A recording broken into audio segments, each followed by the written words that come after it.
చందమామ కథ చిన్న లక్కయ్య. లచ్చిరెడ్డిపాలెంలో పెద్ద లక్కయ్య, చిన్న లక్కయ్య అని ఇద్దరు అన్నదమ్ములు ఉండేవారు. వాళ్ళిద్దరూ పేదవాళ్ళే. కట్టెల మోపులు అమ్ముకొని రోజు చెరో పావలా సంపాదించుకునేవారు. పెద్ద లక్కయ్య తన పావలాలో 2 అణాలు సంసారం కోసం ఖర్చు పెట్టి మిగతా 2 అణాలు నిల్వ వేసుకునేవాడు. చిన్న లక్కయ్య పెళ్ళే చేసుకోలేదు. ఎవడు పిల్లనిస్తానని వచ్చినా తాపీగా చేసుకుంటే నవాబు కూతుర్నే పెళ్లి చేసుకోవాలి అని అక్కడ నిలబడకుండా చెక్కపోయేవాడు. పావల డబ్బులకు గతిలేని వీడా నవాబు కూతుర్ని పెళ్ళాడటం అని హేళన చేసేవారు అందరూ. చిన్నలక్కయ్య సంపాదించే పావలాలో 3 అణాలు పెట్టి చిల్లర తిండి తిని తక్కిన అన చాకలికిచ్చి వాడి దగ్గర నుంచి ఇస్త్రీ బట్టలు అద్దెకి తెచ్చుకొని ధరించి సాయంకాలం దర్జాగా వీధుల మట షికారుకి వెళ్ళేవాడు. ఎవరయ్యా ఆ వచ్చేది అంటే, ఎవరో తెలీదా?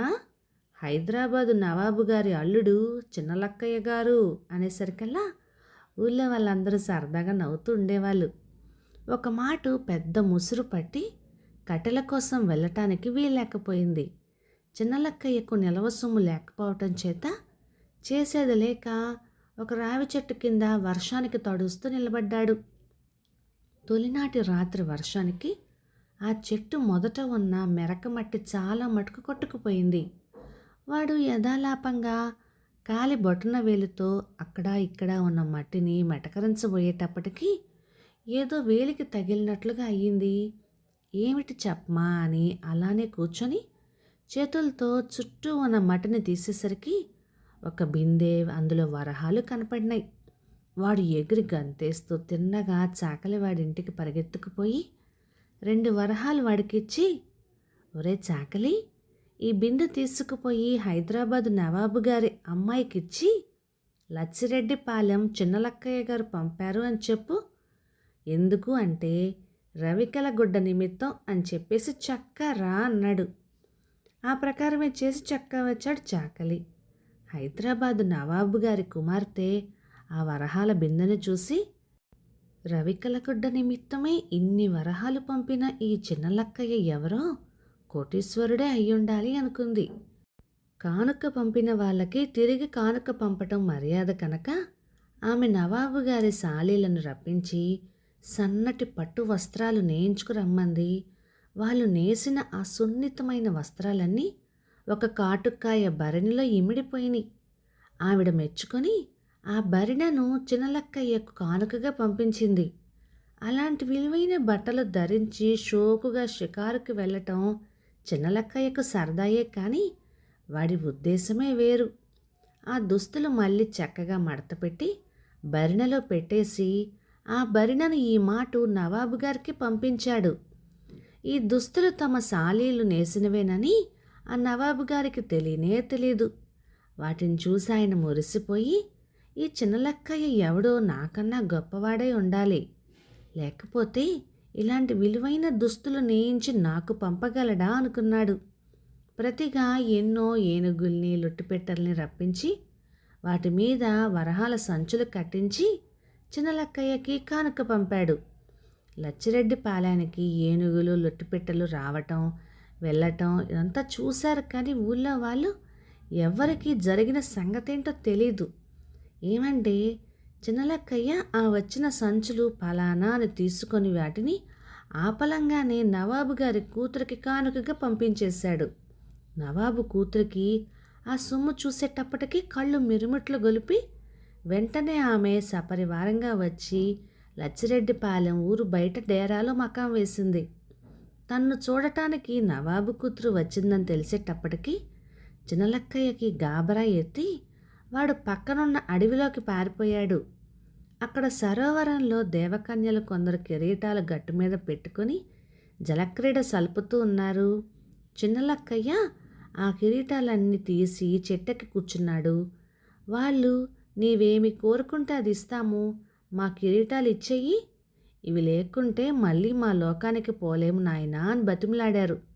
వాడు, నాకేమీ వద్దు, మీ బంగారు కలశాలతో నీరు పట్టుకెళ్ళి ఊరు బయట డేరాలో ఉండే నవాబు గారి కూతురికి కాళ్ళు కడుక్కోమని ఇవ్వండి. మీరెవరు అంటే చిన్నలక్కయ్య గారి పరిచారికలం అని చెప్పి వెళ్ళిపోండి అన్నాడు. అందుకు ఒప్పుకోగా కిరీటాలు ఇచ్చేశాడు. వాళ్ళు చిన్నలక్కయ్య చెప్పినట్లుగా తూచా తప్పకుండా చేసి వెళ్ళిపోయారు. నవాబు కూతురు ఆ దేవకన్యల్ని, ఆ బంగారు కలశాలని చూసి ఆశ్చర్యపోయి, అమ్మో, ఈ లక్కయ్య ఎవరో దేవగణానికి చెందినవాడే గాని సామాన్య మానవుడు మాత్రం కాదు. కాకపోతే దేవకన్యలేమిటి, పరిచారకులుగా ఉండటమేమిటి అని అనుకుంది. మళ్ళీ దేవపురుషుడి దర్శనం ఏనాటికో అనే ఆత్రంతో ఆమె తెల్లవారకుండానే తన పట్టణం వెళ్ళిపోయింది. తమ ఊరిలో దిగిన నవాబు గారి కుమార్తెను ఎప్పుడో వచ్చి సావకాశంగా దర్శనం చేసుకుందాము అనుకుంటూ ఉన్న లచ్చిరెడ్డిపాలెం ప్రజలకు ఆమె రాత్రికి రాత్రి వెళ్ళిపోవటం ఆశాభంగం కలిగించింది. ఇదేమిట్రా చిన్నలక్కయ్య, మేం చూడకుండానే పంపించేశావు అని గోల పెట్టారు. అప్పుడు వాడు, మీకు ఆమెని చూడాలని అంత మనసుగా ఉంటే రండి చూపెడతాను. నన్ను ఒక ముత్యాల పల్లకిలో కూర్చోపెట్టి మీరంతా హైదరాబాదుకు మోసుకెళ్ళాలి అన్నాడు. ఓస్ ఇంతే కదా అని వాళ్ళు నవాబు గారి కుమార్తెను చూడాలన్న సరదా కొద్దీ ఒప్పుకొని, లచ్చిరెడ్డిపాలెం చిన్నలక్కయ్య మహారాజులుంగారు వేం చేస్తున్నారు, తప్పుకోండోయ్ అని ముందు టముకు వేసుకుంటూ మంచి ముస్తాబు చేసుకున్న చిన్నలక్కయ్యను ముత్యాల పల్లకీలో మోసుకొని పోయారు. ఆ టముకు వినపడగానే అంతఃపురంలో ఉన్న నవాబు గారి కుమార్తె మేడ మీద నుంచి తొంగి చూసి మనసు నిలుపుకోలేక చరచరా కిందకి దిగివచ్చి చిన్నలక్కయ్య మెడలో పూలహారం వేసి పైకి తీసుకుపోయింది. పల్లకి దించి భుజాలు తడుముకొని చూసుకుంటున్న లచ్చిరెడ్డిపాలెం ప్రజలు నవాబు గారి కుమార్తె రావటం, చిన్నలక్కయ్యను తీసుకుపోవటం కనిపెట్టనే లేకపోయారు.